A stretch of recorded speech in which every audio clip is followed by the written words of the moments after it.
toutes et bonjour à tous. On se retrouve aujourd'hui pour une nouvelle vidéo. L'année 2021 touche à sa fin et nous allons regarder les énergies dans leur globalité qui vous attendent en cette année 2022. Alors nous allons regarder pour le signe des Sagittaires, que ce soit votre signe solaire, votre signe ascendant ou bien lunaire, vous pouvez écouter cette guidance. On va regarder votre état d'esprit, le domaine affectif, le domaine professionnel, le domaine financier et on regardera pour terminer le conseil que vous donne le tarot de Marseille.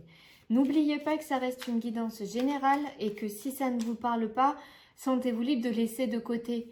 Si vous avez besoin d'une réponse à votre problématique, est-ce que vous vivez actuellement, je vous invite à booker un rendez-vous avec moi.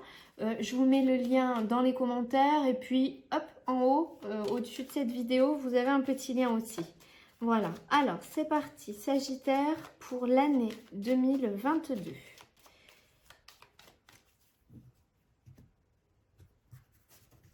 L'impératrice et l'ermite. Ici, j'ai l'impression que soit vous avez des projets, soit vous allez avoir des projets, mais des projets de longue haleine, quelque chose qui demande un temps de gestation. Peut-être que c'est en préparation, que c'est des choses auxquelles vous pensez actuellement, mais pour l'instant, vous êtes dans un état de cheminement. Vous allez vers ça, mais vous n'y êtes pas encore. D'accord? Vous n'êtes pas encore au moment où vous allez semer la graine. C'est juste actuellement des idées. Je pense même que c'est quelque chose que vous gardez même pour vous, pour l'instant, parce que, ou alors vous en parlez à un très petit nombre, parce qu'avec la carte de l'ermite, on est en train de cheminer dessus, mais on le montre pas et on n'en parle pas à tout le monde. Ici, il y a quelque chose d'inattendu ici. Hop. Alors, j'ai l'impression que ce que vous envisagez de faire avec l'impératrice, elle nous parle de communication. Elle nous parle de projet, de gestation, de création de quelque chose. C'est la carte aussi de l'enfantement. Alors, ici, on peut nous parler soit effectivement de réflexion par rapport à un projet, mais pour l'instant, vous n'êtes encore que à l'étape de réflexion, de cheminement, parce que ça risque d'emmener beaucoup de restructuration, beaucoup de chamboulements si vous le mettez en place. Et vous avez besoin d'un temps de repos, de recul, de vous mettre un peu en retrait pour voir la situation dans sa globalité. Peut-être un moment de pause aussi pour mieux préparer votre projet. Ça peut être aussi une notion de blocage. Soit c'est vous qui bloquez aussi par rapport au fait que ça va beaucoup remuer et chambouler votre vie parce que c'est une décision importante. Et du coup, vous bloquez un peu, vous prenez un temps parce que ça peut avoir des conséquences importantes, pas négatives, mais malgré tout importantes. Soit ce sont des blocages extérieurs. En tout cas, vous êtes prêt ici à monter sur votre char, à partir au combat et à avoir la réussite, la victoire sur vos projets. Et avec l'étoile, vous êtes à la fois guidé et vous êtes protégé ici. Il y a la guérison, il y a l'espoir. De l'autre côté, ici, j'ai l'impression que vous passez par une zone de turbulence, probablement émotionnelle. Il y a peut-être des peurs, des zones d'ombre que vous mettez en lumière, sur lesquelles vous avez besoin de cheminer. Peut-être que vous doutez de vous. Est-ce que je suis prêt? Est-ce que je suis capable de réussir? Est-ce que je suis capable de dépasser les éventuelles difficultés qu'il peut y avoir? Il y a vraiment un temps ici d'introspection, de réflexion sur tout ce qui pourrait vous freiner. D'accord? Et puis, ça peut être aussi une réflexion pour le côté matériel. Le diable peut parler du matériel, du financier. Pour moi, il y a une renaissance. Et cette renaissance, elle vient après avoir fait le choix de tourner le dos et d'avoir acté ce nouveau départ. C'est un long cheminement ici.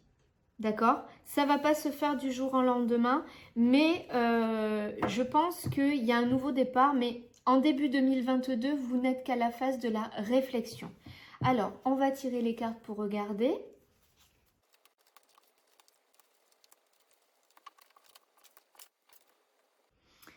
Ici, au niveau de votre état d'esprit, vous avez l'amoureux. L'amoureux nous parle d'indécision, nous parle de choix à faire, nous parle d'être un peu coupé en deux entre ce que vous devez faire, la logique, ce que votre mental vous dit, ce que les autres vous disent qu'il est bénéfique de faire, et puis ce que vous avez vraiment envie, ce qui vous tient à cœur, ce qui vous fait vibrer. Il y a cette notion ici d'indécision dans votre état d'esprit là actuellement. Peut-être que vous avez envie de faire certaines choses, mais que vous ne vous l'autorisez pas, que vous avez peur de vous tromper dans le choix que vous allez faire. On va regarder un petit peu vers quoi vous allez évoluer. L'équilibre avec la tempérance et l'impératrice. Ici, il va falloir vous positionner, prendre une décision pour aller vers ce nouvel équilibre et vers cette gestation de projet. L'impératrice est là, l'impératrice est encore là. Alors, on va regarder sur les amoureux, on met le 8 de coupe. Pour moi, il y a vraiment une transformation émotionnelle, une transformation profonde. Avec l'amoureux, pour l'instant, vous êtes encore dans vos doutes, dans vos incertitudes, mais il y a quelque chose, il y a une évolution qui va se faire au cours de l'année qui va vous permettre de savoir vraiment ce qui vous tient à cœur et de tourner le dos à ce que vous étiez et aller vers une nouvelle facette de vous-même. Donc, il y a vraiment une évolution émotionnelle sur cette année 2022. Au niveau sentimental, alors, vous avez à la fois l'impératrice et la tempérance. Il peut y avoir... Ah, j'ai fait tomber une carte. Elle ne va pas venir. Eh bien, encore l'impératrice, décidément. Il peut y avoir des nouveaux projets de couple ici. Avec l'impératrice, on est sur des projets, encore une fois, qui vont prendre du temps à se mettre en place.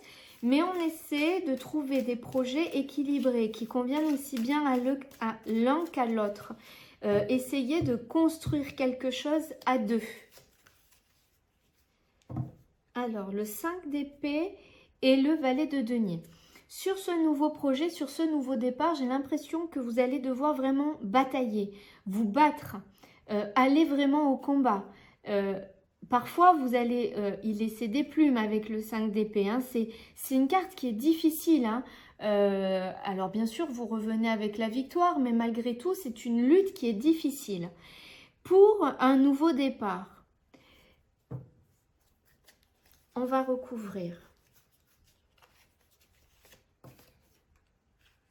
Ouais, ici, sur ce nouveau projet que vous envisagez dans le couple ou dans la famille, hein, puisque ça peut représenter aussi le foyer, il y a des inquiétudes. Vous ne savez pas vraiment où vous allez. Et on parle bien sur une union, sur une relation. Alors, ça peut être une union qui est déjà établie. Ça peut être ici, par contre, aussi un projet de grossesse, un projet d'une naissance. C'est tout à fait possible. Mais dans ce cas, la lune ne représente pas les parts d'ombre, mais la lune, c'est la maternité. Donc, il peut y avoir ici une grossesse en cours ou un projet de faire un enfant. C'est tout à fait possible. Pour les couples qui ne souhaitent pas avoir d'enfant, il peut y avoir effectivement un projet en gestation que l'on veut mettre en gestation. J'ai quand même 2 fois l'impératrice, j'ai aussi la lune, j'ai le 2 de coupe qui parle d'union d'association. Donc si vous êtes en couple, il y a effectivement un projet qui ne demande qu'à se concrétiser. Ici, la tempérance nous parle d'arriver à trouver un équilibre sur des peines de cœur. C'est-à-dire que dans ce cheminement, alors est-ce que c'est dans le projet? Est-ce que c'est dans votre relation de couple actuelle? Il y a des choses qui vous peinent. Il y a des choses qui vous blessent. mais ce ne sont pas forcément des choses que vous allez verbaliser. C'est peut-être des choses que vous gardez en vous. On vous dit justement de trouver un équilibre là-dessus pour penser vos blessures. La reine de coupe, elle est très connectée à son émotionnel justement, hein. Voilà, on vous dit sur ce projet, il y a bien un nouveau projet, mais pour qu'il puisse aboutir, il va falloir peut-être penser des anciennes blessures. Ou alors, eh bien, c'est au cours de ce projet qu'il y a des choses qui ne vont pas forcément aller comme vous le voudriez, qu'il va falloir tempérer et mesurer. Parfois, on est très touché parce qu'on est très sensible par certaines choses qui finalement, après coup, n'ont pas tant d'importance que ça. Donc, on vous amène ici à relativiser. Mais pour moi, c'est très positif au niveau du domaine sentimental ou familial. Si vous êtes célibataire, effectivement, pour moi, il y a bien une relation, une rencontre que l'on souhaite voir évoluer. Je vais en remettre une ici. Ici, il y a une notion aussi de vouloir partir. Alors, est-ce qu'il y a une notion de déménagement? Est-ce que c'est un projet aussi, puisqu'on a ce projet en gestation, hein? Est-ce que c'est un projet de partir loin? Parce qu'ici, le 3 de bâton nous parle de tourner le dos, de partir ailleurs, d'avancer. On sait où on veut aller, on sait comment on veut y aller, mais pour l'instant, on ne sait pas quand, parce que ce bateau, il n'est pas encore arrivé. Donc, on ne peut pas encore monter sur le bateau. Mais en tout cas, on a l'idée. C'est très bénéfique hein, au niveau sentimental. Il y a vraiment des projets de couple ici. Projet de couple, projet de famille. On va regarder maintenant le domaine professionnel et vous avez ici la force et l'arcane sans nom. Alors, l'arcane sans nom nous parle de quelque chose que l'on laisse, de quelque chose que l'on nettoie, d'une situation que l'on fauche, que l'on remet à plat ici. Alors, on va regarder. Pour certains, il peut s'agir d'un changement de travail avec le jugement. Ici, effectivement, je pense que soit c'est dans un travail où vous êtes, il y a vraiment une restructuration et il y a une renaissance. Pour vous dans le domaine professionnel. Ça peut être aussi un changement de travail. Je quitte mon travail pour aller ailleurs. Parce qu'il y a un contexte de rapport de force ici qui ne me convient plus. Ouais. Ici, j'ai l'impression que dans votre travail, il y a quelque chose qui ne vous convient plus forcément. Ça vous demande beaucoup d'efforts, ça vous demande beaucoup d'énergie et vous essayez de trouver un équilibre. Alors, il se peut que pour certaines personnes, on nous parle ici de cumul d'emplois. Peut-être que vous avez 2 emplois qui vous prennent beaucoup de temps et qui vous épuisent énormément. Parce qu'il y a cette notion de devoir jongler, de devoir trouver un équilibre ici. Avec le valet de coupe, on vous parle d'un nouveau projet. Avec le chariot. C'est comme s'il va falloir jongler entre ce que vous faites aujourd'hui et peut-être un nouveau projet que vous avez à cœur, qui vous tient à cœur de concrétiser. Et vous n'arriverez pas ici à peut-être mener les deux en même temps parce que ça vous demande beaucoup, beaucoup, beaucoup d'énergie. C'est pas impossible, mais c'est fatigant. Alors ici, sur quoi vous coupez, sur quoi vous fauchez? Le valet de bâton. Et le jugement. On a quand même 2 valets qui nous parlent de renouveau. Hein. Eh bien, 3 valets du coup. Hop là. Donc, on a le valet de coupe, le valet de bâton et le valet d'épée. On a la force de 3 valets. Les valets nous parlent de nouvelles énergies, de quelque chose qui démarre. Et c'est tout à fait cohérent puisqu'ici, vous venez faucher quelque chose. Alors, c'est peut-être quelque chose qui se termine. Et vous partez vers autre chose parce que ça devait se terminer, parce que c'était prévu comme ça. C'était peut-être un CDD par exemple, d'accord? Où vous avez fini une formation, un apprentissage et vous partez vers autre chose. C'est tout à fait possible. Ou alors vous décidez de quitter un emploi, votre emploi, pour démarrer quelque chose. C'est un projet qui est réfléchi. C'est un projet qui vous tient à cœur et qui vous motive. C'est vraiment quelque chose que vous allez faire avec enthousiasme. Le valet de bâton nous parle de vivre les choses un petit peu comme un enfant. Pas avec insouciance, mais avec légèreté. C'est-à-dire que on profite de ce qui est, on savoure, on vit les moments à fond. Ça ne veut pas dire qu'on est inconscient. Il y a une petite forme d'immaturité, c'est vrai, mais ça peut aussi dire ici qu'on est au tout début d'un projet. Et c'est très cohérent avec le reste puisqu'on avait cette impératrice depuis tout à l'heure qui ressort beaucoup, qui nous parle de gestation. Bien là, au niveau professionnel, au niveau de vos activités, pour moi, il y a un changement et là, vous amorcez quelque chose de nouveau. Et avec le jugement, c'est comme une renaissance pour vous. Au niveau financier, pour moi, c'est très bon. Vous avez l'étoile ici qui vous protège. Si vous aviez des difficultés financières, l'étoile est là pour équilibrer la situation, pour vous protéger, pour vous dire que vous risquez rien, même si c'est inconfortable, ça ne prend pas des proportions dramatiques. Avec le battleur, on nous parle encore une fois de nouveaux départs. Alors ça peut être de nouvelles rentrées d'argent, c'est tout à fait possible. Ça peut être aussi de nouveaux investissements, c'est possible aussi. Ici, on a le pendu avec le 3 de denier sur la coupe. Le pendu nous parle quand même d'un temps de réflexion, d'un temps de repos, d'un temps de recul, d'un mouvement de recul pour voir la situation dans son ensemble. On vous demande de la regarder sous un nouvel angle, cette situation.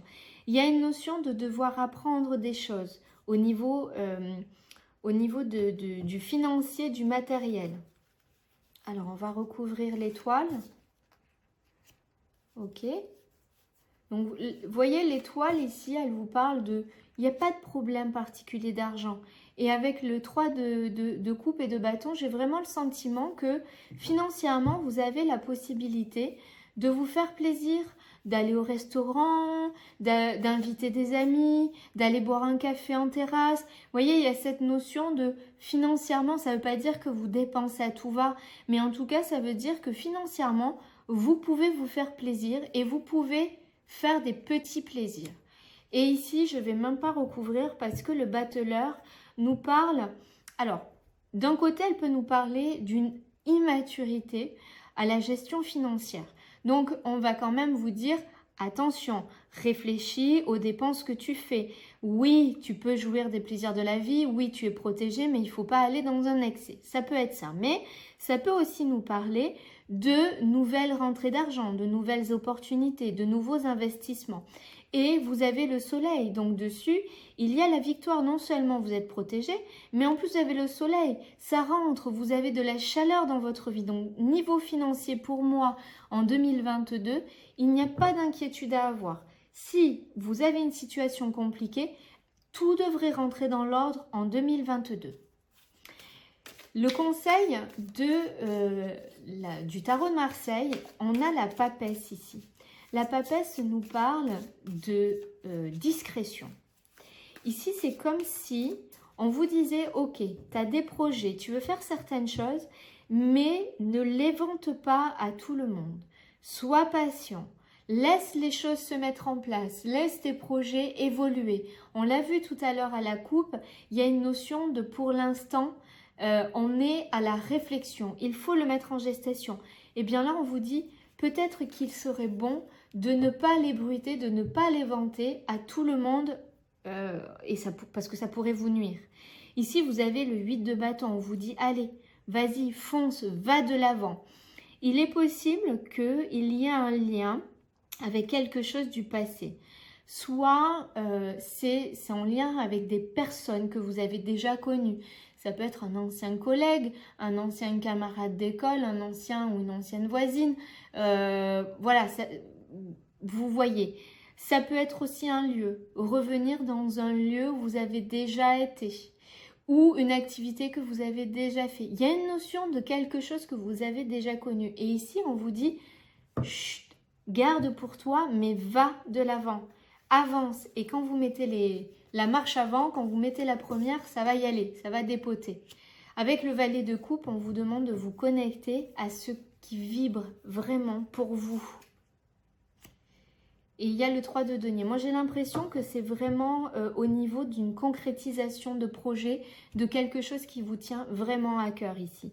Le 3 de denier nous parle d'acquérir des outils, d'apprendre, de s'investir à fond dans quelque chose. Moi, je pense qu'en cette année, il va y avoir des projets d'investissement, peut-être dans de l'immobilier, peut-être des projets de couple, peu importe les projets. Pour moi, on vous dit de garder une part de mystère et d'être patient parce que les choses vont se mettre en place petit à petit. Voilà. Eh bien, amis Sagittaires, j'espère que cette guidance vous aidera à appréhender l'année 2022 sous les meilleurs aspects possibles. Si vous êtes abonné, ben c'est parfait. Si vous ne l'êtes pas, eh bien vous pouvez vous abonner, mais surtout, que vous soyez abonné ou non, pensez à activer la petite cloche. La petite cloche vous prévient dès que je mets des nouvelles vidéos en ligne. Il va y avoir bientôt le taroscope du mois de janvier. Et puis, je suis en train de réfléchir à d'autres formats de vidéos. Donc, pensez bien à activer cette petite cloche pour ne pas les louper. Très important. Merci pour tous vos commentaires. J'adore vous répondre. C'est vraiment avec plaisir que je le fais individuellement. Donc, n'hésitez pas. Mettez-moi vos avis, vos commentaires. Dites-moi si ça colle avec ce que vous vivez. C'est super. N'hésitez pas à revenir en cours d'année, écoutez cette guidance parce qu'aujourd'hui, vous n'avez pas toutes les informations. Peut-être qu'aujourd'hui, ça ne vous parle pas, mais que si vous revenez dans quelques mois, il y a des choses qui se seront mises en place et là, vous comprendrez le sens de cette guidance et elle vous aidera à mieux appréhender les mois qui viendront après. Donc, n'hésitez pas à revenir. Et puis, moi, je vais vous remercier de votre présence. Je vous mets tous les liens en dessous de cette vidéo si vous voulez booker un rendez-vous avec moi. Je vais vous souhaiter de très bonnes fêtes de fin d'année et puis une merveilleuse journée et je vous dis à très bientôt.